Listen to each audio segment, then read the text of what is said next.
அஸ்ஸலாமு அலைக்கும் வரஹ்மத்துல்லாஹி வபரகாத்துஹு. அல்லாஹ் யாரை நேசிக்கிறான்? தொடர் 16. இன்னல்லாஹ யுஹிப்புல் முத்தவக்கிலீன். அல்லாஹ் தன் மீது பொறுப்பு சாட்டுபவர்களை நிச்சயமாக நேசிக்கிறான். குர்ஆன்ல வரக்கூடிய ஆயத். இன்னொரு இடத்துல அல்லாஹ் சொல்றான், அல்லாஹ் யாருக்கு உதவி செய்யறானோ அவங்கள தோக்கடிக்கிறவங்க யாரும் கிடையாது. அல்லாஹ் யாருக்கு உதவி செய்யலையோ அவங்கள வெற்றி பெற செய்யறவங்க யாரும் கிடையாது அப்படின்ற விஷயத்த அல்லாஹ் ஒரு ஆயத்துல சொல்லிட்டு தொடர்ந்து சொல்றான், முஃமின்களே நீங்கள் அல்லாஹ் மீதே பொறுப்பு சாட்டுங்கள் அப்படின்னு சொல்றான்.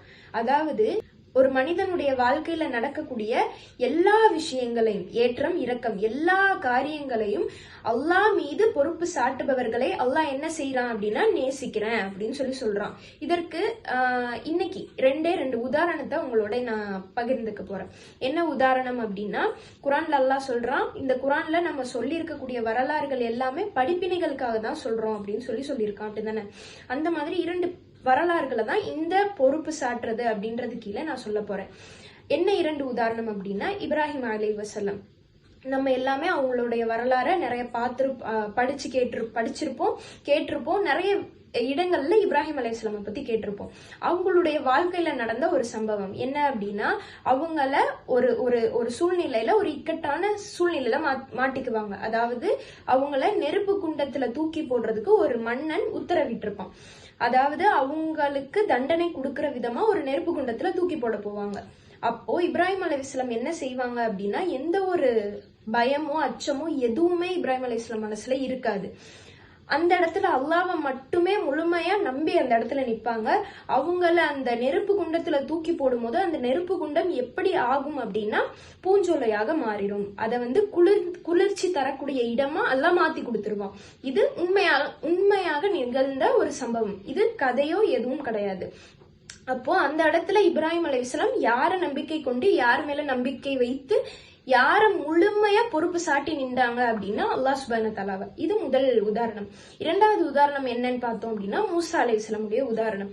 அதாவது மூசா அலைஹிஸ்ஸலாம தூதரா ஏற்றுக்கொண்டு ஒரு கூட்டம் ஃபிரௌனுக்கு பயந்து ஒரு இடத்துக்கு ஓடுறாங்க. மூசா அலைஹிஸ்ஸலாம் பின்னாடி அல்லாஹ்வையும் மூசா அலைஹிஸ்ஸலாமையும் நம்பிக்கை கொண்டு ஃபிரௌனுக்கு பயந்து ஒரு இடத்துக்கு ஓடுறாங்க. ஓடி போய் நிக்கும் போது முன்னாடி கடல், பின்னாடி ஃபிரௌனுடைய படை. இப்படி நிக்கும் போது மூசா அலைஹிஸ்ஸலாம் அந்த இடத்துல எதுவுமே செய்ய முடியாத ஒரு நிலையில நின்னாங்க. ஏன் அப்படின்னா, அவங்கள மட்டுமே நம்பி ஒரு கூட்டம் பின்னாடி நிக்குது.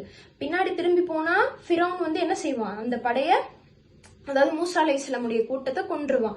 முன்னாடி போனா கடல்ல விழுந்தா அதுவும் அவங்களோட உயிருக்கு பாதிப்பு. அப்படி நிக்கக்கூடிய நிலையில அதே விஷயம்தான் அல்லாஹ்வை மட்டுமே நம்பிக்கை கொண்டு அல்லாஹ் கிட்ட மட்டுமே முழுமையாக பொறுப்பு சாட்டி அந்த இடத்துல நின்னாங்க. அப்ப அல்லாஹ் என்ன கட்டளையிடுறான், உங்களுடைய கையில இருக்கக்கூடிய தடியை வச்சு அந்த கடல்ல அடிங்க அப்படின்னு சொல்லிட்டு அல்லாஹ் சுப்ஹானஹு வ தஆலா சொல்றான். அந்த கடல்ல மூசா அலைஹிஸ்ஸலாம் அடிக்கிறாங்க, கடல் பிளந்துச்சு. இதுவும் வெறும் கதையோ கற்பனையோ எதுவும் கிடையாது, உண்மையாக நிகழ்ந்த சம்பவம். அப்போ இந்த 2 விஷயங்களே இந்த பொறுப்பு சாட்டுதல் அப்படின்றதுக்கு மிகப்பெரிய உதாரணமா இருக்கு. நான் ஆரம்பத்திலே சொல்லி காமிச்ச அந்த குர்ஆன் வசனம் மாதிரி, அல்லாஹ் ஒருத்தருக்கு உதவி செய்யறான் அப்படின்னா அவங்கள தோக்கடிக்கிறவங்க யாருமே கிடையாது இந்த உலகத்துல. அதே மாதிரி அல்லாஹ் ஒருத்தருக்கு உதவி செய்யாம கை விட்டுட்டான் அப்படின்னா அவங்கள ஜெயிக்க வைக்கிறவங்க யாரும் கிடையாது. அப்போ நம்மளும் நம்மளுடைய வாழ்க்கையில எந்த விதமான ஏற்றம் இறக்கம் எதுவா இருக்கட்டும், எந்த விதமான காரியங்களா இருக்கட்டும், அல்லாஹ் கிட்ட மட்டுமே பொறுப்பு சாட்டக்கூடியவங்களா இருக்கணும். எனக்கு இந்த தேவை இருக்கு, எனக்கு இந்த வேலை வேணும், என்னுடைய படிப்புல நான் வெற்றி பெறணும், இன்னும் எவ்வளவோ விஷயங்கள் இருக்கலாம், எனக்கு இந்த விஷயம் எனக்கு வேணும், எனக்கு இது வேணும், அது வேணும், எக்கச்சக்க ஆசைகளோட தான் மனிதர்கள் இருப்பாங்க. அப்ப எல்லா விதமான விஷயங்களுக்கும் சரி அல்லாஹ் கிட்ட மட்டுமே பொறுப்பு சாட்டக்கூடியவர்களா இருக்கணும். அல்லாஹ்வை மட்டுமே நம்பி அவன் மீதே அந்த முழுமையான பொறுப்பை சாட்டக்கூடியவங்களா நம்ம இருக்கணும் இன்ஷா அல்லாஹ். அல்லாஹ் அப்படிப்பட்ட முத்தவக்கிலீன்களா உங்களையும் என்னையும் ஆக்கியருள்வானாக. அஸ்ஸலாமு அலைக்கும் வரஹ்மத்துல்லாஹி வபரகாத்துஹு.